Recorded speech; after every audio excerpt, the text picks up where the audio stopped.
having their unique positions, and the addition and subtraction operation are performed by the controlled rotation of these wheels. Leibniz's calculator in 1673. Leibniz, he was a German mathematician. He added certain capabilities to Pascal to add the multiplication as well as the division. So the multiplication was being carried out through repeated addition of numbers using a stepped cylinder, each with 9 teeth of varying lengths. Jacquard's loom. Now this was the, I can say, a paradigm shift. How it happened? Mr. Joseph Jacquard, in order to make his cotton weaving process automated or automatic, he devised punched cards, and then he tried to control these looms in 1801, and everything was program control. This was an historic invention, and it has concept of storing, also retrieving information. Then we had the father of computer, Charles Babbage. He was an English mathematician. He developed a machine called difference engine. Difference engine. This was able to calculate various mathematical functions. Also do the polynomial evaluation by finite difference, and also theoretically, not practically, but theoretically, it can also solve differential equation. This is your differential engine. And in 1833 thereafter, he designed an analytical engine, and this was the basis of the modern computer.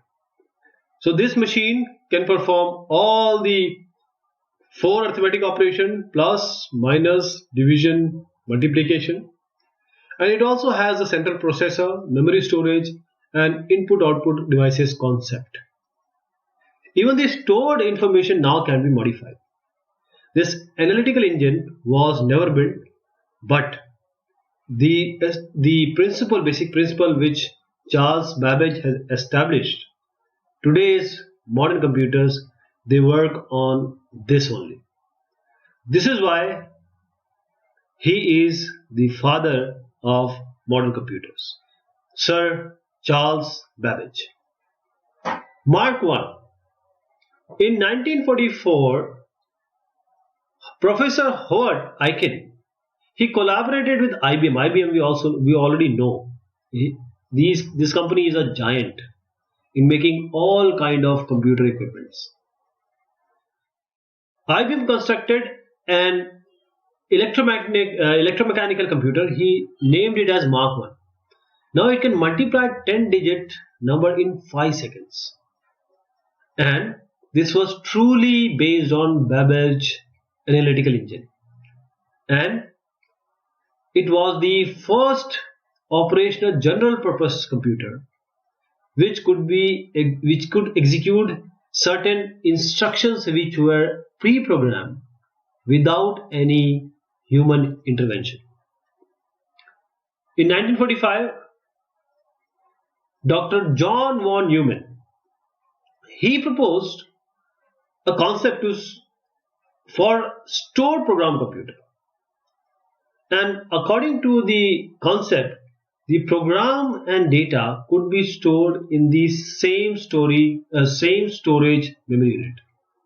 And the basic architecture of this von Neumann computer is like this. Processor, there is a communication channel, you have program and data in the same storage. This is von Neumann architecture. You also have Howard architecture, etc. According to this architecture, von Neumann architecture, the processor executes instructions which are stored in the memory.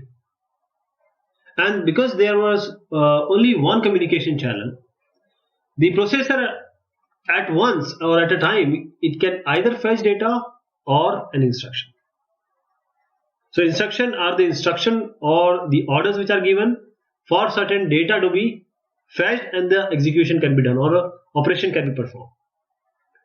So at one time, either the data can be picked or the instruction can be taken up. So it was sequential in nature, and this limitation actually was called as von Neumann bottleneck. We'll not talk about this bottleneck. Actually, this gave birth to various new inventions, but what he made is incomparable. It was delightful. It is which we are using now. EDVAC, electronic discrete variable automatic computer. This was the first stored program computer developed in 1952.